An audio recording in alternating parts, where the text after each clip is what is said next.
Oops, sorry. Let me fade that in. Oops, sorry. Oops, sorry. Those are the great first words of any podcast recording. No, are we recording? Lucius! Anyway. Lucius! Are we actually having the record button done? Make sure, Let me it. double check. And yes. Oh, okay. Wow. That's awesome. We're recording. It is time for your weekly monkey business. I am your host. My name is Robespierre. Wait, no. Hang on. Didn't he start the guillotine in France? I don't know. I think so. Robespierre. French history is not my strong suit. No, but you like history. I do like history. And it's something I knew that you didn't. That's weird. Whoa. It's wild. Probably because I'm helping students prep for the global exam this week. There you go. Yeah. That's strange. My name is Raspberry. Raspberry. We see Chris. I think you're blueberry. The names Chris and Billy and Tanya. Those are actually our nom de guerre. Those are our stage names. We're actually using our real names today. Is that what's happening? Is Maybe. That what we're doing here? I don't know. All know. right, so let's try this again. I don't know Hello, what we're doing. My name is Ralph. No. That's the gray hair on the backside of my head. Yes, I Hey, Ralphie boy. Hey, Ralphie boy. Hey, Naughton, I know that you know that I know. I can't do that one. I'm done. I'm done. I'm done for today. Can I ask a question? Go ahead, Cher. Can I? Go. Are we going to actually start the podcast? No. Billy's recording all this. Yeah. This is all our intro. All right, so that was producer Sherry. This is Chris. That is Tanya. Billy is over there. And this is what. Hello, Dolly. Well, hello, Dolly. It's so nice to see you in the studio again. Yay, it's me. And her surly human sidekick, Edwin, is with us today. And Edwin's first time on the mic, so let's go gentle on Edwin. Yeah, right. Okay, this is what happens when Sherry's not in the studio Seriously, to wrangle all the I know. cats. She's on the phone, so she can flip me off all she wants. I'm not seeing it. So the scowls will not be seen today. Oh, no. And Sherry, your spot is actually empty right now, Yeah, so it's, like, I can't weird. even actually reach Chris to hit him. There's a large 8-foot gap between me and Tanya right now. Actually, more like a 6-foot gap. 4? 6. So I don't know. Put that leg back out there. Put that leg. There we go. Okay, so we're in the studio, right? We got that covered. We are. And Sherry is on the phone right today. mind. Oh yeah, well that. I think people figured that out about a year and a half ago at this point. That was it. And Sherry's on the phone. Say hi, Sherry. Hello. And Chris and Alana are in the background with her. Hello. Hello. Hey, Monk, I heard somebody made the team. Yay! Yay! Our girl Alana made assessments on her derby team. What's that again? Oh, we got her and remind me again of the derby name. Her derby Monkey name is Monkey Wench. Monkey Wench. I love it. I freaking love it. It's awesome. All right. I can just imagine her with monkey ears on and then like one of those tight corsets from like medieval times. A monkey wench. Okay. And don't forget the tail. we're gonna don't forget the tail. She needs a tail, something that the other people can grab onto and pull her to the floor with. Yeah, that's a good idea. Okay. That was Dolly's idea, Yeah. not mine. All right, so we're going to jump into business, and then we've got a fairly cool program coming up this afternoon. So everybody hang with us. First of all, we want to hit our sponsor shout-outs for our usual gang, Knox, Craft Cocktails and Comfort Foods in the Village Gate, and their wingmen, the Salinas. Not the Salinas. Salinas. The Salinas, like a family. First Print Comics over on Buffalo Road, The Great Escape Room, and Wibbly Wobbly, Timey Wimey. People who are actually bringing us Caitlin Blackwood, the young Amelia Pond from the Doctor Who's 11 series. We now know who she is. And Edwin now knows who Amelia Pond is. He's getting there. We started at Michelson, so he's finally in. Which episode was the last one you watched, Edwin? I would have to say, wasn't the vampire ones.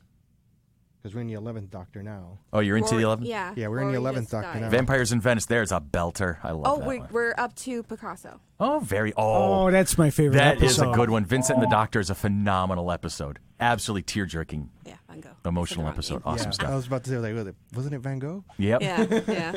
And Van Gogh, Picasso, there you go. Van Gogh, Picasso, same thing. Charles Schultz. Charles Schultz. Yeah, see, there's a classic. And our Patreon shout-outs. We have new Patreons. We have people who have signed on lately. What is my friend? Roderick Fowler Jr. So I thank call you, him Roderick. Reverend Hey, Roderick. Reverend Rod. Reverend Rod. Rev Rod. And is there a Reverend Roderick Sr.? Yes. Senior, is he still with us? Yes. Awesome sauce. So we're going to say hi to Senior anyway, too, just because it's fun.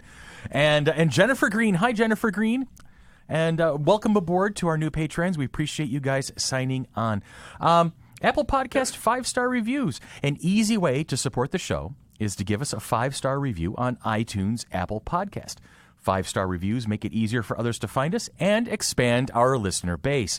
Every 5-star review will be thanked on the air, and any comments or questions you leave will be read and answered. Upcoming events, we only have one, and it's a good one. It's coming up. It's the Winter Mini-Con FC3 Light, a little slice of what we do, and that'll be February 10th and 11th at the Grease Ridge Center Mall. With us at the mall, we're going to have a couple of Power Rangers, Yes, aren't we we? are. I don't remember the gentleman's hold names, I'm on. sorry to say, but Tanya's going to look that I'm up. gonna look it up. And Oh, I'm going to crap. vamp like nobody's business to give her the time to do it. But we're going to have vendors there. We're going to have our costume contest. We're going to have the cosplay parade through the mall. And the FC3 folks will be there to answer questions, sell tickets to the big show in June, and answer any and all questions. As a matter of fact, we may I'll have... be there. Dolly's going to be there. And, Which means Edwin's going to be there, whether he likes it or not. and you have to make sure Make to sure. remind them that we are going to be in the theater wing again. Yeah, we're going to be in the theater wing just like we were this past Near September. End Zone Collectibles. Near End Zone Collectibles, who has been our generous host. We love these people. They're awesome sauce. And so now do we have names? Yes, Jeff Perazzo, Uh-huh. who and Kevin Duhaney. I'm Okay. sorry if I'm mispronouncing it. They were both Power Rangers from the Dino Thunder series, and if I kind of butchered the name, I know Ray will tell me how Yes, to really Ray will pronounce definitely it. correct you on that one. And It's the White Ranger and the Blue Ranger. nice. And I They know the will White appear Ranger's both kind of a days. big deal. Yes. And you can get their autographs and photo ops. And if you go to our Facebook page, Mm-hmm. they'll have the information on what time they're going to appear and what their prices are for their autograph selfies and professional photo ops, which are going to be taken by Creative Moments Photography. Okay. Photography. Yeah, it's photography. Photography, photography. Photography. I'm starting a Photography. new word, photography. It's Yeah. kind of like... I have a variety of It's very professional steampunk. photographers who are friends of mine. Yes, there we go. Thank you, Dolly. I am Yes. still not awake yet this The morning. sanatorium for the morose and or whatever. Okay, moving on. Moving on. Sherry's getting ready to come through my phone and smack us. Hey, at least she's coming after you this time. That was not me on that one. All right, Everyday didn't say it. Hero. I'm going to go on now. Everyday Hero. We don't have one this week, but not all heroes wear capes. If you know a police officer, a firefighter, an EMT, paramedic, nurse, current or former military person who is your personal hero, send us a message telling us all about them, and we will give that person a shout out on the air at Sherry, and that's spelled Cherie, because Sherry has to be different, at FC3Rock, FC3ROC.org. And that's a thing because we've shifted our emails around right now. So if you have our email addresses and they have a .com, those emails will still kind of sort of get to us. Somehow. But switch it to .org at this point. So if you have mine is Chris at FC3Rock.org. Tanya would be Tanya at FC3Rock.org, Dan, so on and so forth. Dolly doesn't have an email yet, do you? No, I don't. We got to fix that because you're a department head now.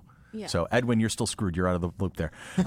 So we're going to take a quick Edwin pause. at yahoo.com. Yeah, there it goes. Edwin at dollyshouse.com. Wow, people still have Hotmail accounts? It's a Actually, he does. There's somebody who has actually an AOL account. My mom. Yes. Oh.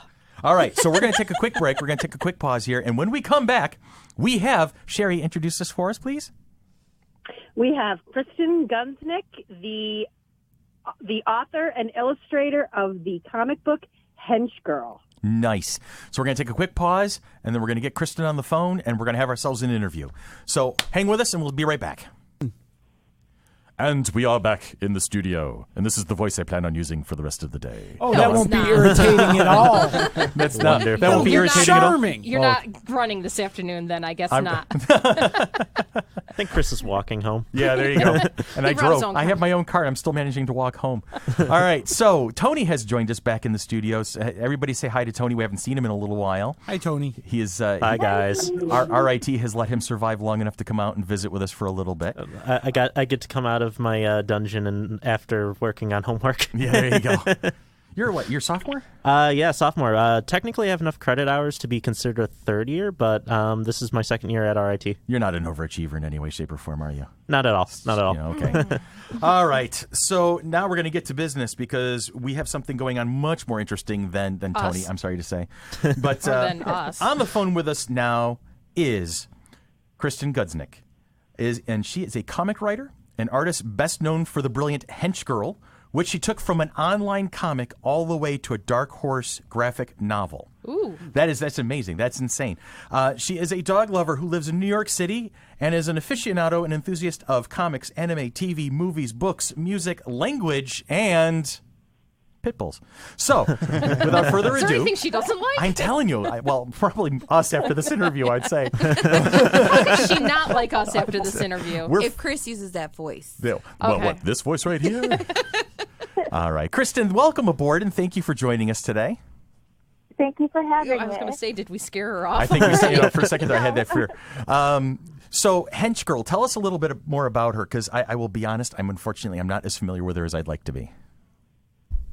Henchgirl is a comic that I kind of broke into comics by just creating this comic series. Mm-hmm. I had this random idea about, hey, what would a superhero comic be like if it were told from the perspective of like that random person who's like, holding the bag of cash and like Batman punches in the face or whatever, like the background people. And I was like, yeah, and she could be a girl because I'm a girl. There you go. And then I was like, no one's ever done this particular story before, and the name Henchgirl is available. I couldn't believe it, and started working on it. And first I was going to make it be just an 8-page comic, Mm-hmm. and then I was going to make it a 24-page comic. And then we see this And it progression ended up happening Now you here. have being, this like novel. almost 300 pages. Oh, boy. Quite epic.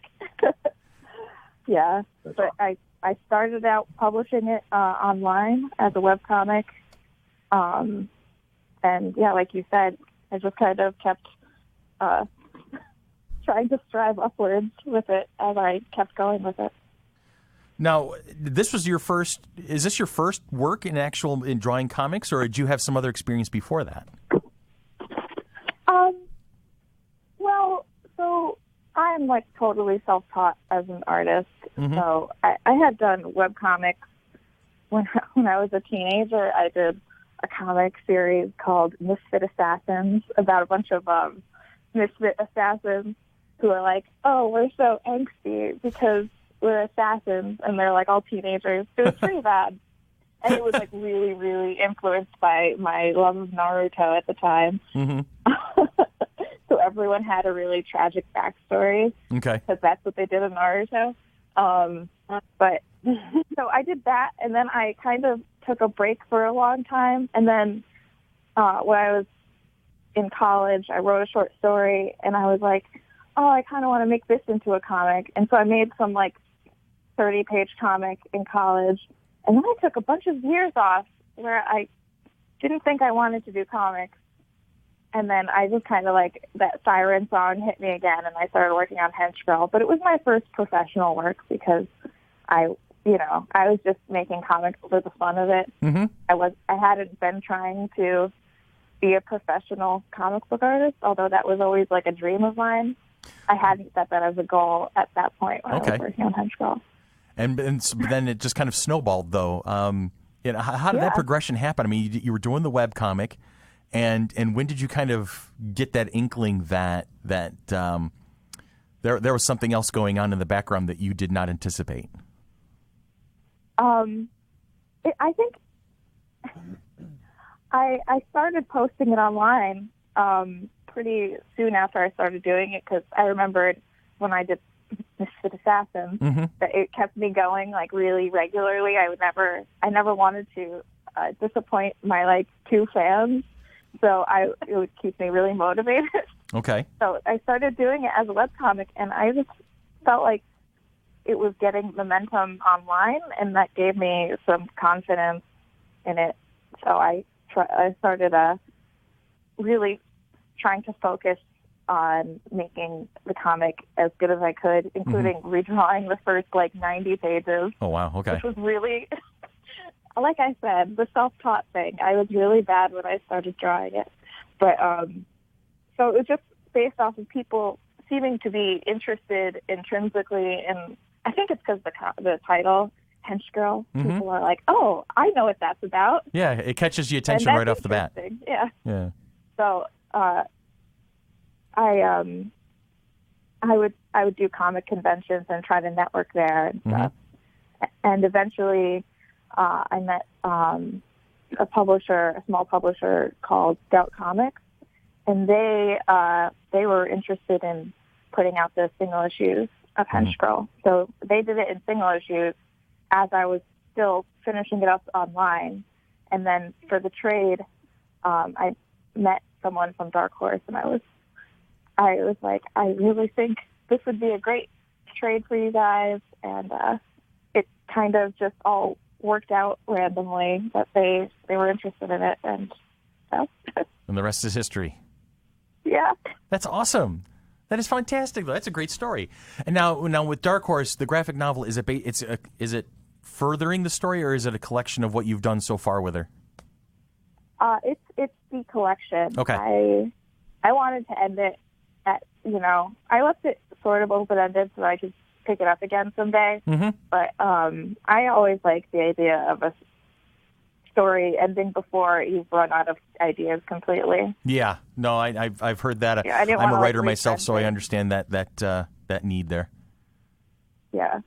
Okay. And also, because it was my first comic, part of me wanted to do a second comic, move on. So that I didn't only have this one comic that I made. Right. You wanted to be more than just Henchgirl. You have a couple of other characters in mind, a couple of other stories to tell.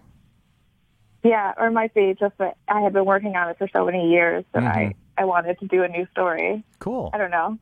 And is there anything in the works right now that you can share with us? Yeah.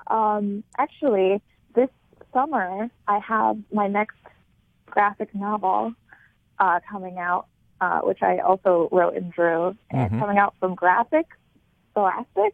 It's going to be a middle grade graphic novel called Making Friends.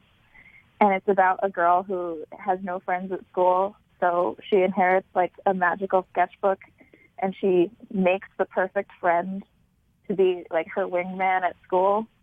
Oh, that's cool. Her cool. friend has an existential crisis because she's like, I'm a fake person.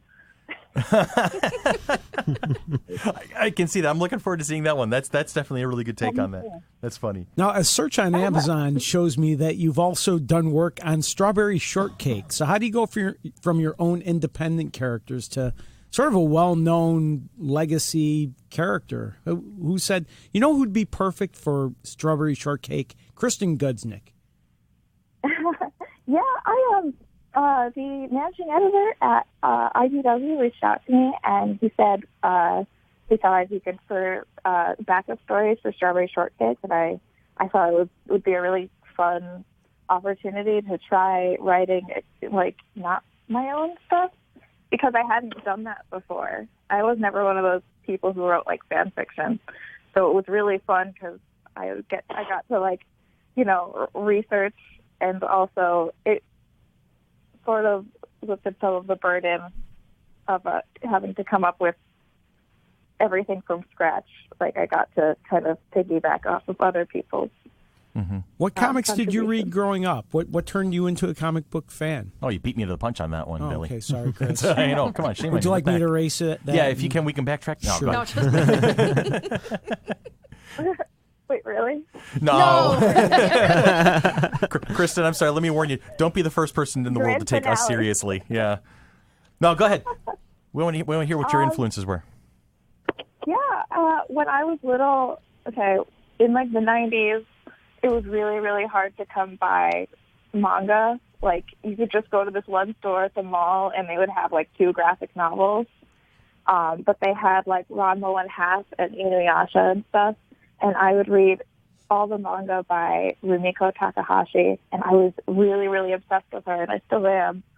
Her stuff was always so funny, and the art is so perfect, and yet kind of simple. Like, it's easy on the eyes, but it's so well drawn. And I just loved her sense of humor.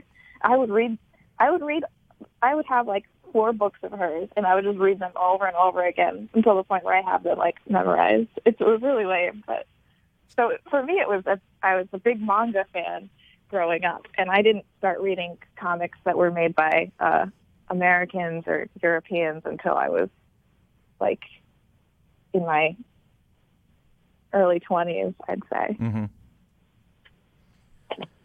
But yeah. Right.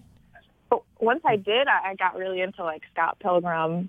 I think you can see that from my art style. It looks very Brian Lee O'Malley-ish. Right. And like, you know, all of Alan Moore's stuff, it's like kind of transcends comics and is its own sort of thing, but it's really, he's obviously really amazing. Are you collecting or reading anything in particular right now? I just read a graphic novel called My Friend Dahmer about Jeffrey Dahmer. Oh, wow. I heard of that, actually. Yeah. Yeah, it sounds really interesting. You should really read it, because the guy who wrote it, he went to school with Jeffrey Dahmer, and he even made a Jeffrey Dahmer fan club. Wow. In school, like, and it's about kind of his and his friends' memories of like that time period. Was that interspersed with some information about his Did they family. base a recent movie on that book, or was it just coincidence? I think they did, but Yeah. I don't know how much of it they took from the book, because I saw the trailer and it looks very made for TV-ish. I don't know. Yeah, it's one of those. Well, we won't call it a Hallmark special. That might be a little off base. Sci-fi special. Sci-fi special. There we go. AMC. AMC. No. That's for Walking Lifetime Dead. original movie. Oh yeah, there you go. Oh, Lifetime original Lifetime. movie. There you go. My Or a friend special Jeffrey. episode of Blossom. That's it. That's it. There, we found it. Sherry, you got anything? Because I know you always have questions.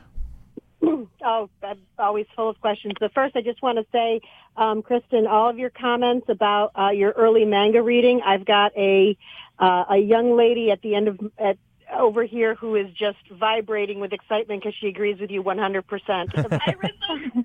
Let me guess, she's bouncing up and down. Oh, I know. My God, if Alana does anything, we could probably like hook electrodes up to her and power a small city. Probably. Her enthusiasm levels are just I cherish those. We need to bottle that. Seriously, absolutely. I can hear her giggling. Yeah. All right. So Henchgirl, onward and forward, and you've got your manga background, and you've got some stuff in the works. Weren't we opening it for Sherry to have some questions? And Did Sherry have questions? No, I mean, first she was starting a comment, and then you cut her off. And then I cut her off. Did I do that? I'm going to shut up now. Go ahead, Sherry. I'm sorry. Like I said, Kristen, like I said in the introduction, we're not professionals. So. Back to Sherry. Back to Sherry. See, this is why I like being in the studio, because it's a lot harder for you to ignore me. Yes, dear.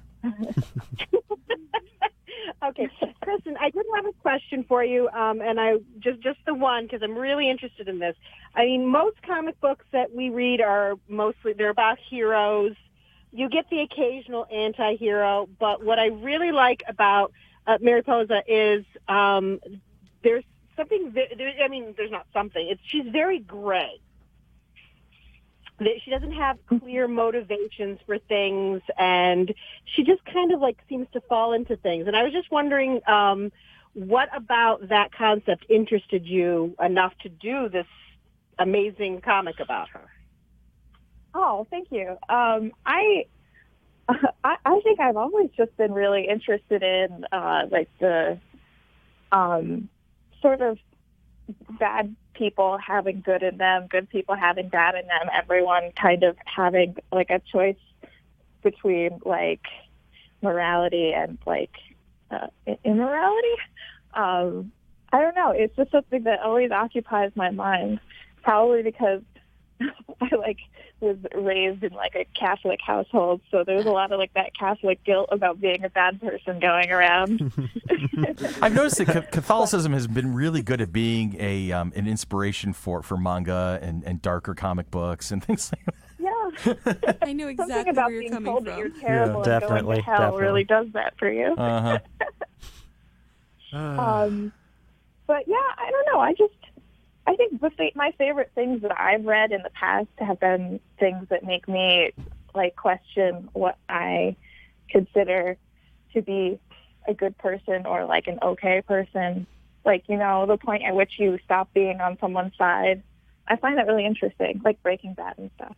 Mm-hmm. So I'm kind of, that's just something themes I'm interested in. And it's a great angle for stories, I think, because those are you know, we're so used to the pigeonholed characters. All right, this is the good guy, this is the bad guy. Does the bad guy have a motivation? Does he need one? No, we can move on past that.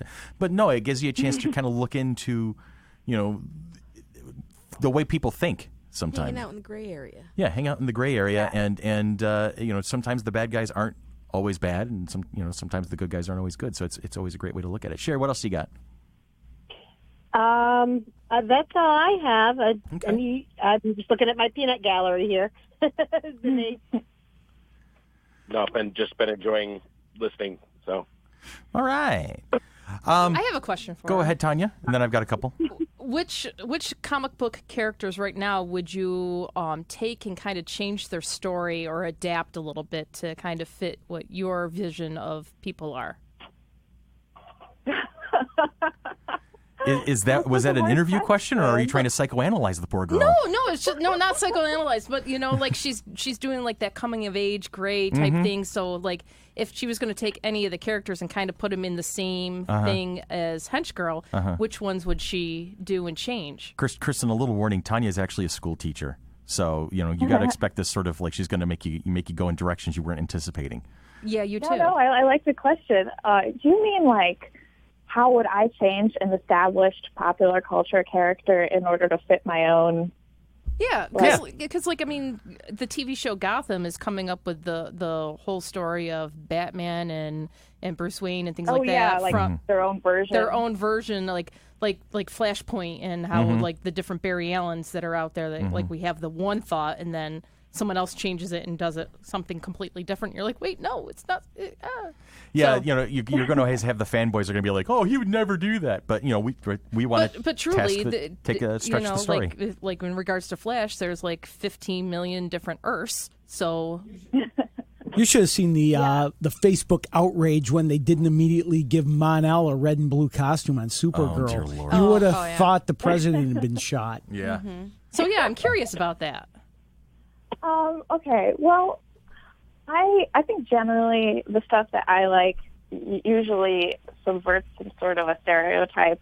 So, like, if it's like a male character, I might be more interested in like him not being masculine or something like that. You know, like sort of just that kind of thing. But you know, I can think of something off the top of my head. It's not a comic, but you know the movie Enchanted? Yes. That movie it bothered me so much because I'm like obsessed with the first half, but I hate like the messaging of it because I don't know if you know it, but it's like a Disney princess comes to life and she like ends up in New York City and she like wants to sing everywhere, that make animals do her bidding, and like she's like freaking awesome. And then she falls in love with this guy and she's like, I'm just going to be a normal lady now. And it was like the worst movie. And I was like, if I could rewrite Enchanted, she would use her like singing power to like become like a pop star and like take over the world and make animals do her bidding. Like she would do it on a massive scale. It's like, it's such an interesting concept in that movie. And I didn't like how she got rid of the thing that made her special in order to be with her man in the end. So well, they're making an Enchanted 2. Are they really? Yes. Huh. What? Yes, and Patrick Dempsey's character is always telling her not to sing. No singing, no singing. This is not the time to sing. That I've seen in the trailer. But yes, they are making an Enchanted 2. Enchanted 2? Oh, yes. See, but I want it to have that plot where she like uses her singing like. Well, hopefully she'll get tired of him in this one. Yeah, maybe. I don't know. Maybe she'll do a rousing rendition of "Let It Go." Let him go. So in the movie, she starts out and she has like 5 songs, and then in the end, she's just like, I don't think singing that important anymore. I want to be a real person. But it's like real people sing. Absolutely. Yeah. I sing all day. I know. That's my boyfriend. I know. Just because I can't sing doesn't mean I won't sing. Exactly. That's my motto. That's our motto right there. I don't know. What's the motto with you? I don't know. Oh, you she got me with that one. Oh, wow. Tanya's on a roll today. She is. She must be feeling butter. Anyway. Oh, Now, Lord. what's your Billy. what's your process when you're sitting down to draw or write? Is there music or TV or movies that you have on in the background? Like, I've heard different artists answer everything from complete silence to thrash metal. So what's your sort of getting ready to draw or having a background noise or whatever? Well, for me, for writing, it's really, I have to be like super concentrated. So I can't have anything with lyrics when I'm writing because the words will like kind of interfere. Mm-hmm. Unless I'm listening to like the same song over and over again. Like, but I usually for writing, I start out writing the things like plot points onto index cards until I kind of have thought of all the things that I might want to happen, and then I try to put them in order and make them into a good outline so that I don't forget to.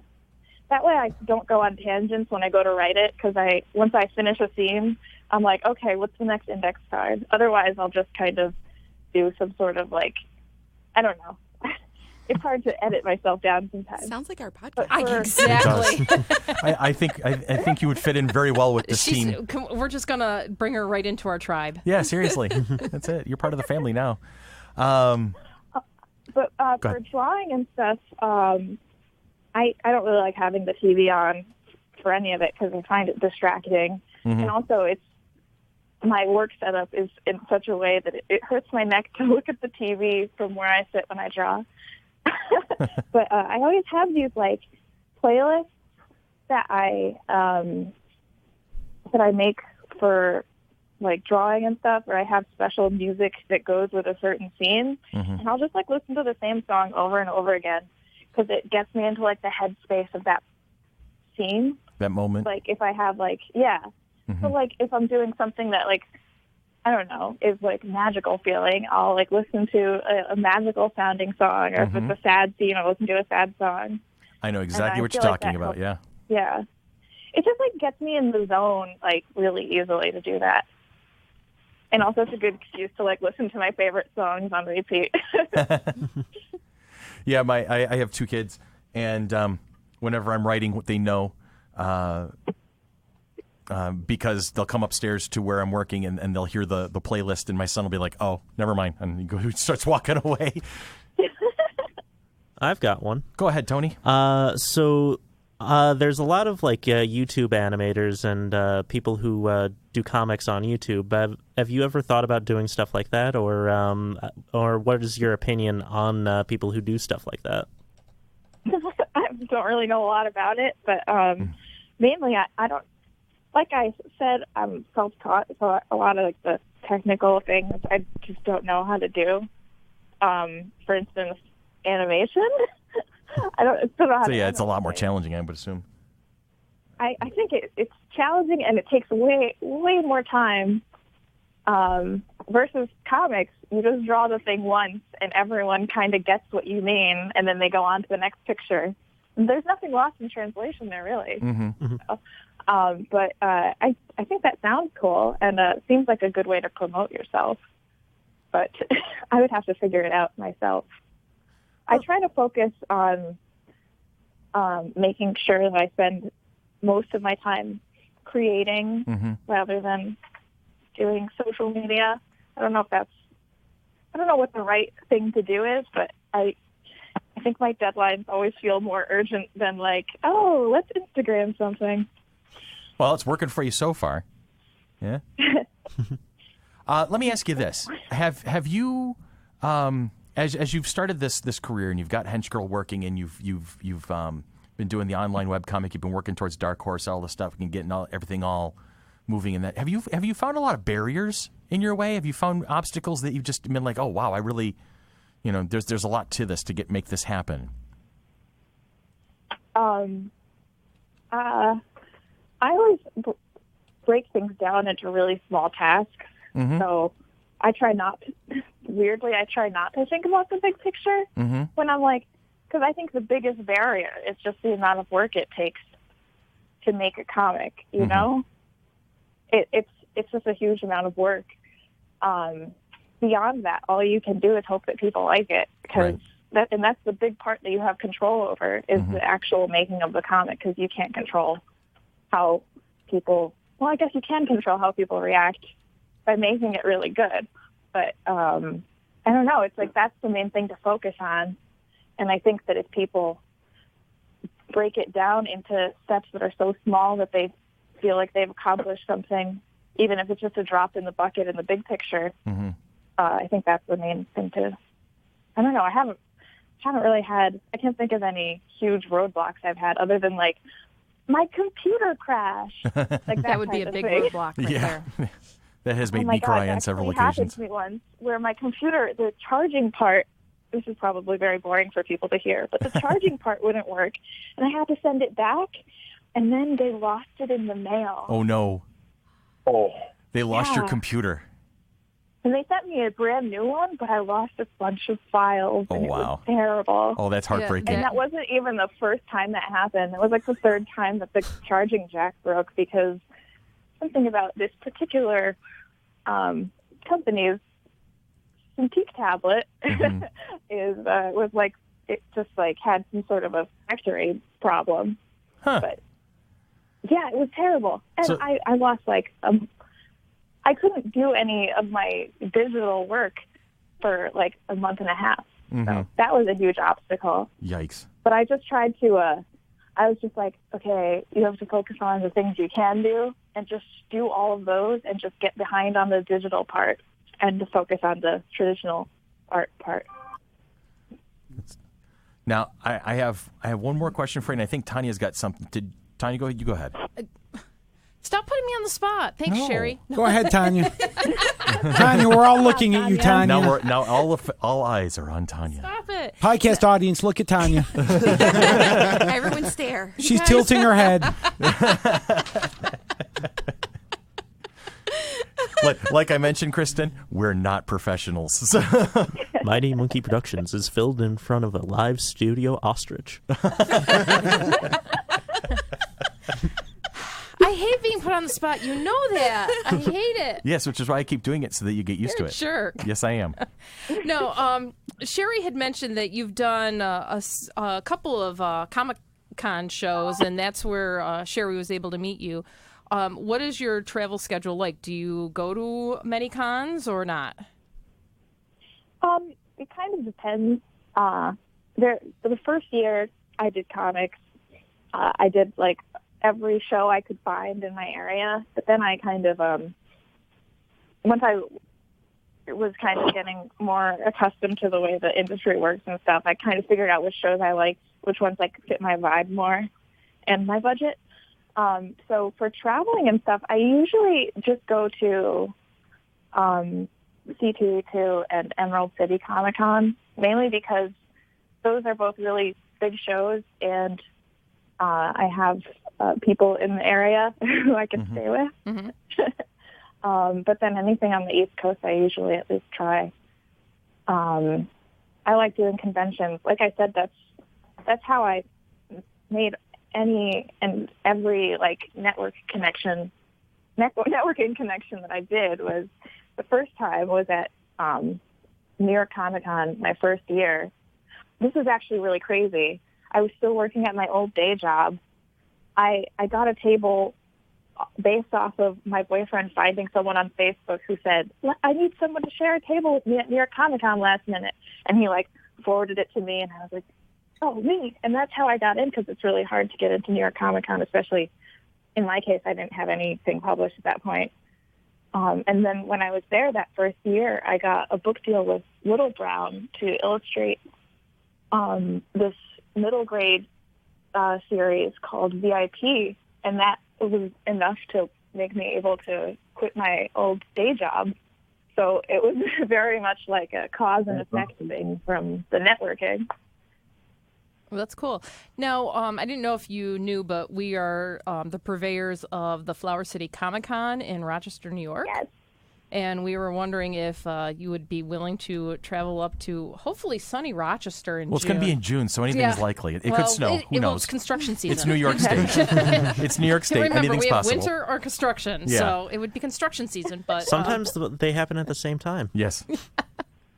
So I would love to. So it is June 9th and 10th, and we would love to have you in. And I think your Henchgirl would fit in great with. Oh yeah, absolutely. What we do. We got a lot of folks up here, and we're going to have. I don't know if you're familiar with her, but Diane Lito is going to be on Artist Alley this year as well. Oh, cool!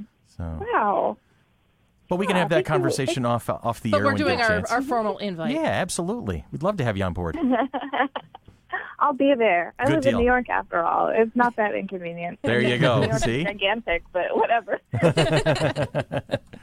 Yeah, when I was all throughout college, even though we were in New York while I was in college, people are like, "Oh, you're in New York. Do you live near the city? Do you go to Broadway a lot?" I'm like, "It's 8 hours away, dude." They're like, "What? There's New a York's whole that state big? between us and them. Yes. All right. Mostly woods.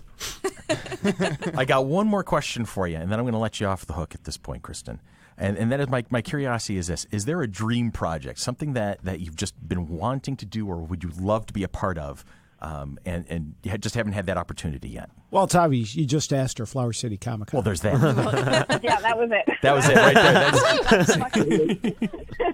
It's only a taste of New York Comic-Con. I mean, my favorite thing, I think, is to make my own stuff. Mm-hmm. So, it feels very satisfying because on the one hand, I'm like, I drew it. And then on the other hand, I'm like, it's also an expression of, my, I don't know, everything inside my head. So that's, the most fun thing ever. But I guess if I could do, a one-shot X-Men issue where I could do anything I wanted, that's I would want to have complete creative control and just be able to do one story that has nothing to do with whatever else they're doing in X-Men at the time. I would just want to do an X-Men one shot and just do a really awesome contained short story for that. That's phenomenal. It's cool. I didn't see that one coming. That's awesome. Well, I love superpowers, especially weird ones. Are there particular basically? Are there particular X-Men you would use for your one shot? Any particular one you would lean towards? I don't know. I'd probably make up my own X-Men, but I also love so many of the X-Men characters. Mm-hmm. There's so many to choose from. Cyclops and Are you a Jubilee fan by any chance? I love Jubilee. I'm looking at. I'm guessing that you probably had drawn Jubilee at one time, maybe. Yeah, I did a print of her. Okay, but is that what you're looking at, Tanya? I think Emma Frost. Emma Frost. It's my favorite X-Men female character. Oh, because she's just so straight up badass. That's the thing, and she fits into that kind of way you were looking at it because you like that whole that ambiguity. You can go either way, and she definitely suits that character. Yeah, but she's hilarious, and she's a very specific type of person, and she's morally ambiguous as well. I don't know. She's my gal. Awesome. Hey, Chris, I see that she's done Invincible Iron Man also. Ooh. That would be one of your favorites. I'm a big Iron Man fan.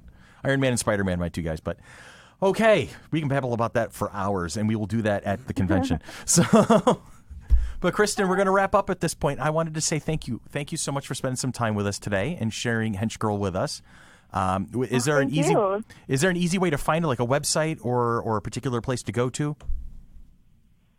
Well, I think the best place to find out stuff about me and my work is probably Twitter, Instagram. My handle there is Henchgirl_comic. Okay. I think I found you on Twitter while we were chatting, so I followed the right account. When it comes to social media, I have people to do that for me because I'm so inept at it. Someone has to teach me how to Twitter. Yeah, there you go. But all right. My sister took Kay Gudsnuk.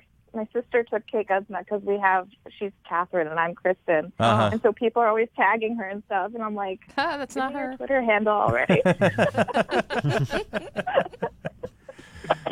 All right, so it's not K Gudsnuk, that it's Henchgirl _comic. _comic. Yep. Yeah, on you Twitter. can follow both of us. My Okay. sister would appreciate it. There you go. We can follow her. That's it. We're gonna have the FC3 account follow Catherine. Okay. And then we'll just start tagging her and everything for Kristen. Tell Kristen this. Yes. Can you tell Kristen that we're looking forward to seeing her in June? That'll be great.